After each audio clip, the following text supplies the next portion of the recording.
جب لوگوں کے اعمال بگڑتے ہیں تو اللہ تعالیٰ حالات کو بھی برباد کرتا ہے اور آخرت کو بھی برباد کرتا ہے۔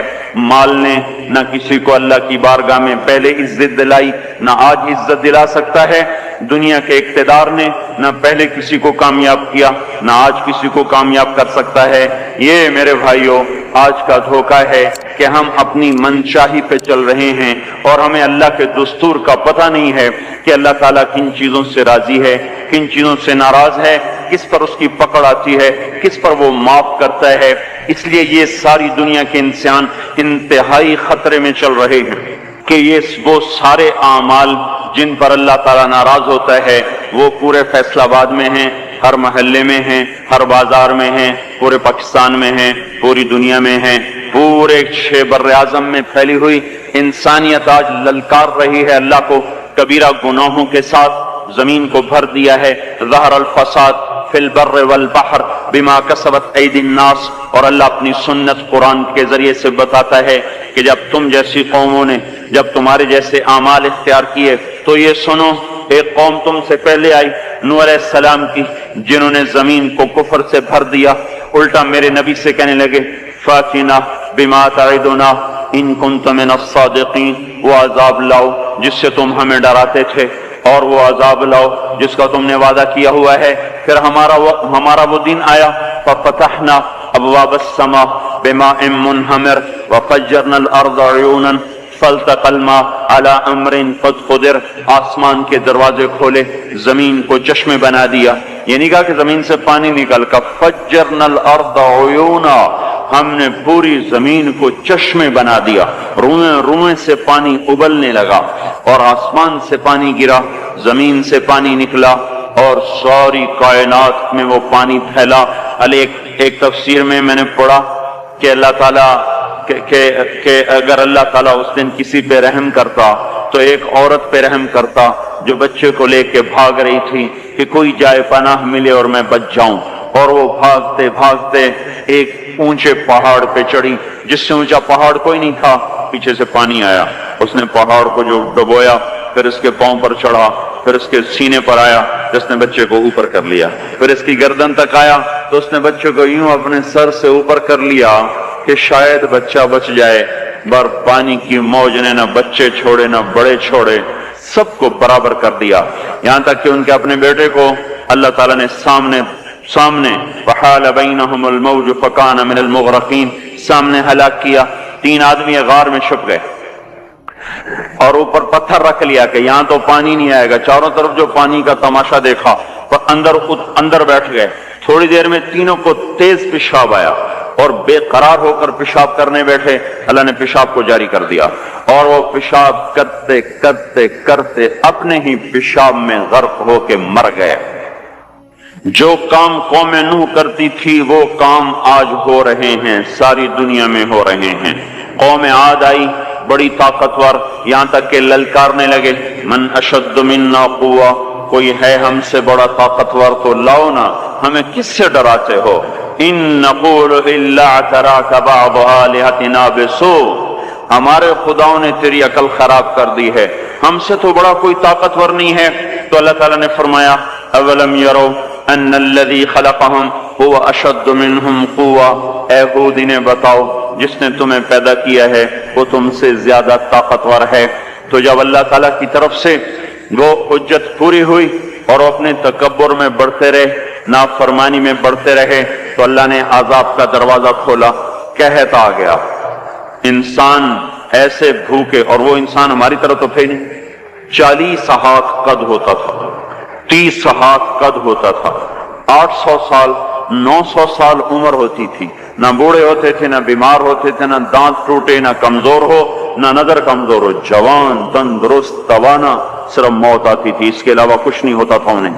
اب ان کے بھوک بھی زیادہ، وہ اپنی ضرورتوں کا غلہ بھی کھا گئے، پھر جہاں حلال بھی کھا گئے، پھر کتے بھی کھا گئے، بلے بھی کھا گئے، چوہے بھی کھا گئے، جو چیز ہاتھ میں آئی سانپ بھی کھا گئے، ہر چیز کھا گئے، پر نہ بارش کا قطرہ گرا، نہ زمین کا دانہ پھوٹا، یہاں کے درخت توڑ توڑ کے ان کے پتے چبا گئے، قحط دور نہ ہوا۔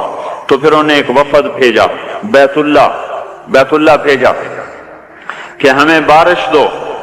وہ جب مصیبت آتی تو اوپر والے کو پکارتے تھے، جب وہ کام کر دیتا تھا پھر سرکش ہو جاتے تھے، پھر انہی پتھروں کو پوچھتے تھے. تو اللہ تعالیٰ نے 3 بادل سامنے کیے، آواز آئی ان میں سے ایک کا انتخاب کرو، ایک سفید، ایک سرخ، ایک کالا. تو آپس میں کہنے لگے سفید تو خالی ہوتا ہے، سرخ میں ہوا ہوتی ہے، کالے میں پانی ہوتا ہے. ان کا یہ پانی، یہ کالا چاہیے، یہ کالا چاہیے. تو آواز آئی پہنچے گا، یہ واپس پہنچے، ان کا بارش ہوگی. تو پھر جب ساری قوم اکٹھی ہوئی تو اللہ نے وہ بادل بھیجا. فلما رأوه عارضا مستقبل اودیتہم، وہ بادل آیا کالا، کہنے لگے ھذا عارض ممطرنا، وہ دیکھو آئی بارش. تو اللہ تعالیٰ نے کہا بل هو ما استعجلتم بہ، یہ بارش نہیں، یہ وہ عذاب ہے جو تم ہود سے کہتے تھے کون ہے ہم سے بڑا جو ہمیں کچھ کر لے. اب تیار ہو جاؤ.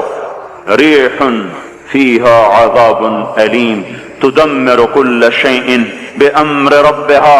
اب دیکھو کیسے تمہارا رب تمہیں اڑاتا ہے. ان کے گھروں کو ہوا نے اڑا دیا، ان کو ہوا نے اڑا دیا. 60 ہاتھ اونچے قد کے لوگ اور تنکے کی طرح ہوا میں اڑ رہے تھے، اور ان کے سروں کو آپس میں ہوا ٹکرا رہی تھی.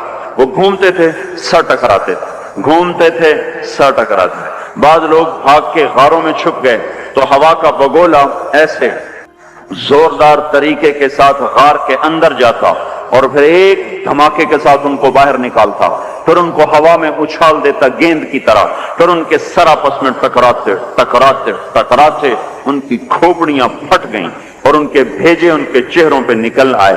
اور پھر اللہ نے الٹا کے ان کو زمین پر مارا، سر الگ ہو گیا، دھڑ الگ ہو گیا. پھر اللہ نے للکار کے پوچھا فَهَلْ تَرَى لَهُم مِّن بَاقِيَةٍ، کوئی ہے باقی تو دکھاؤ کہ اس کا بھی صفایا کر دوں. کوئی نظر نہ آیا، سب کو اللہ نے مٹایا. جو کام قوم عاد کرتی تھی وہ کام آج فیصلہ آباد میں ہو رہے ہیں. پھر اللہ پھر ایک قوم سمود آئی. انہوں نے سنا تھا کہ عاد کو ہوا نے اڑایا تھا تو انہوں نے پہاڑ کے اندر گھر بنائے کہ اندر ہمیں کون کچھ کہے گا، اندر تو ہوا جا ہی نہیں سکتی، جائے گی بھی صحیح تو کہاں تک اندر جائے گی. نافرمانی نہیں چھوڑی، الٹے کام کو چل پڑے. تو اللہ تبارک و تعالیٰ نے ہوا نہیں بھیجی، ایک فرشتہ آیا. مکروا مکرن، انہوں نے مکر کیا. ومکرنا مکرن، ہم نے ان کے مکر کو توڑ دیا. فانظر کیف کان عاقبۃ مکرہم، آج ان کا انجام دیکھو. انا دمرناہم وقومہم اجمعین فتلک بیوتہم خاویۃ بما ظلموا ان فی ذلک لآیۃ لقوم یعلمون وانجینا الذین آمنوا وکانوا یتقون. اللہ تبارک و تعالیٰ نے کہا یہ دیکھو. ایک فرشتہ آیا، اس نے چیخ ماری اور ان کے کلیجے پھٹ گئے، چہرے نیلے اور کالے ہو گئے، اور ساری قوم کو اللہ نے آن کی آن میں ہلاک کیا. پھر اس پر قوم شعیب کا اللہ نے قصہ سنایا. یہ تاجر قوم تھی، فیصل آباد کے بازاروں میں جو ناپ تول میں کمی ہے وہ وہاں ہو رہی تھی، جو جھوٹ ہے وہ وہاں چل رہا تھا، جو خیانت ہے وہ وہاں چل رہا تھا، دکھانا اور دینا اور یہ وہاں چل رہا تھا. تولنے میں زیادہ، ناپنے میں زیادہ، یہ سارا کام جو کچھ ہو رہا ہے وہ وہاں ہوا اور بڑھتا گیا اور بڑھتا گیا، اور ساری دنیا کی تجارت انہوں نے قبضے میں کر لی. اور شعیب علیہ السلام نے کہا کہ بھائی اس سے باز آ جاؤ. اوفوا الکیل وزنوا بالقسطاس المستقیم، صحیح تولو، صحیح ناپو، ناپ تول میں کمی نہ کرو. جواب آیا اصلاتک تأمرک ان نترک ما یعبد آباؤنا او ان نفعل فی اموالنا ما نشاء انک لانت الحلیم الرشید. اے شعیب بس تم مسجد میں بیٹھ جا، ہمارے کاروبار میں دخل نہ دے. یہ تیری نمازیں ہمیں کہتی ہیں کہ ہم باپ دادے کا طریقہ چھوڑیں اور ہم اپنے کاروبار تیرے طریقے پر کریں تو ہم تو بھوکے ہو جائیں. کسی سے آپ کہیں کہ بھائی دیانت سے تجارت کرو، کہے گا مجھے تو بجلی کا بل بھی ادا نہیں ہوگا، میں روٹی کہاں سے کھاؤں. یہ میں نے ایک سے کہا تم ملاوٹ کیوں کرتے ہو، ایک تیل والے سے میں نے کہا تم ملاوٹ کیوں کرتے ہو، کہ اگر ملاوٹ کروں تو ایک ڈرم کے پیچھے 500 روپیہ بچتا ہے اور خالص بیچوں تو 50 روپیہ بچتا ہے، تو 50 روپے سے میرا کیا ہوگا، سبزی گوشت بھی نہیں آتا، اور 500 روپے سے تو کتنا دن گزر جاتے ہیں. تو یہی کچھ قوم شعیب نے کہا کہ الصلاۃ تأمرک ان نترک ما یعبد آباؤنا او ان نفعل فی اموالنا ما نشاء۔ میاں شعیب اپنے گھر بیٹھ جا، ہمیں تیری تبلیغ نہیں چاہیے، ہمیں اپنا کاروبار کرنے دے۔ یہی آج کے بازاروں کے مسلمان کہہ رہے ہیں کہ ہمیں یہ شریعت نہیں منظور، تو کاروبار کیسے ہوگا؟ جھوٹ نہ بولیں تو کام کیسے چلے؟ خیانت نہ کریں تو کام کیسے چلے؟ ناپ تول میں کمی نہ ہو تو کام کیسے چلے؟ اور سودی کام نہ ہو تو کام کیسے چلے؟ بینک نہ ہو تو کام کیسے چلے؟ یہ سارے اعتراضات جو آج کے تاجر کرتے ہیں یا دکاندار کرتے ہیں، یہ سارے اعتراضات شعیب علیہ السلام کی قوم نے کیے کہ پھر کاروبار کیسے چلے گا، پھر منڈیاں کیسے چلیں گی، پھر تجارت کیسے چلے گی؟ تو ہم تو تجارت چلانے نہیں آئے، ہم تو اللہ کو راضی کرنے آئے ہیں۔ اللہ کو راضی کر تو تجارت ٹھپ ہو جائے تو ہو جائے، اور چل پڑے تو برکت۔ سبحان اللہ۔ ہم اس بات کے مکلف نہیں ہیں کہ ہم نے روٹی کھانی ہے اور بچوں کو کھلانی ہے، ہم اس بات کے مکلف ہیں کہ ہم نے اللہ کے حکم کے مطابق کمانا ہے اور اس کے مطابق کھلانا ہے۔ اس میں کچھ بچے گا کھلائیں گے، نہیں بچے گا فاقہ کریں گے، بچوں کو بھی کہیں گے تمہارا باپ تمہیں نہیں دے سکتا، میں تمہاری خاطر دوزخ کی آگ کو برداشت نہیں کر سکتا۔ اللہ کو راضی کرتے ہوئے سب کچھ قربان کرنے کا حکم ہے، یہ نہیں ہے کہ اپنی خواہش پہ حکم قربان ہو، ہمیں یہ حکم ہے کہ میرے حکم پر اپنی خواہش کو قربان کرو۔ قوم شعیب نہ بنے ہمارے بازار، وہ مذاق اڑانے لگے، کاروبار کیسے ہوگا، بچوں کو کہاں سے کھلائیں گے، پھر بھوکے مر جائیں، اسکول کی فیسیں کہاں سے دیں؟ اس زمانے کو تو اسکول نہیں تھے نا، یہ آج کی بات کر رہا ہوں، پھر اسکول کی فیسیں کہاں سے دیں، پھر یہ بجلی کے بل کہاں سے دیں؟ اگر سچ پر کمائیں اور دیانتداری سے کمائیں تو روٹی کہاں سے کھائیں؟ یہی شعیب علیہ السلام کی قوم کا جواب تھا۔ پھر کہاں سے کھائیں، پھر کہاں سے کمائیں؟ تو چپ کر کے اپنے نفل پڑھا کیا، اپنی اللہ اللہ کیا کر، ہمارے کاروبار میں دخل نہ کیا دیا کر۔ جیسے ہم نے آج اسلام کو کہا ہوا ہے، مسجد میں آئیں گے تجھے سلام کریں گے، نماز پڑھیں گے، جمعہ پڑھیں گے، پر تو ہمارے بازار میں نہ آنا، کہیں تو ہمیں جھوٹ سے روک دے، بددیانتی سے روک دے، سود سے روک دے، خیانت سے روک دے، تو ہماری تو تجارت ہی ٹھپ ہو جائے گی۔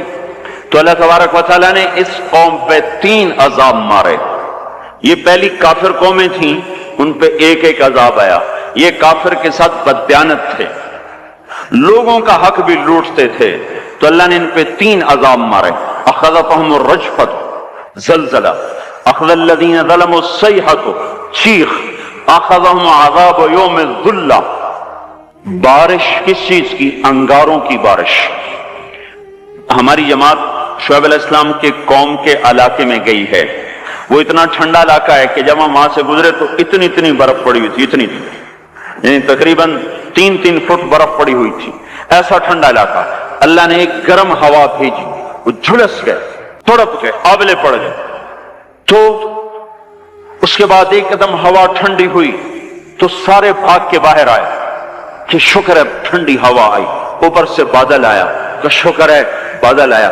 اس کا ذاتی زمین میں زلزلہ آنا شروع ہوا اور اس کے اوپر فرشتے کی چیخ آئی، اور اوپر وہ بادل کالا ایک دم سرخ ہو گیا، پھر اس میں سے ایک دم بڑے بڑے انگارے برسے اور ساری شعیب علیہ السلام کی قوم کو اور مدین کی منڈی کو اللہ نے جلا کے راکھ کر دیا۔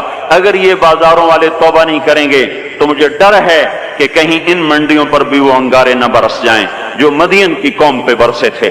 اللہ تعالیٰ کی کسی سے رشتہ داری کوئی نہیں ہے، اور حضور پاک صلی اللہ علیہ وسلم نے بھی خود کہا کہ وَلَا يَبِيتَنَّ أُنَاسٌ مِّنْ أُمَّتِي عَلَىٰ أَشَرٍ وَبَطَرٍ وَلَحْوٍ وَلَعِبٍ فَيُصْبِحُوا قَدْ مُسِخُوا قِرَدَةً وَخَنَازِيرَ بِاسْتِحْلَالِهِمُ الْمَحَارِمِ وَأَكْلِهِمُ الرِّبَا وَشُرْبِهِمُ الْخُمُورِ وَاتِّخَاذِهِمُ الْقَيْنَاتِ وَقَطِيعَتِهِمُ الرَّحِمِ۔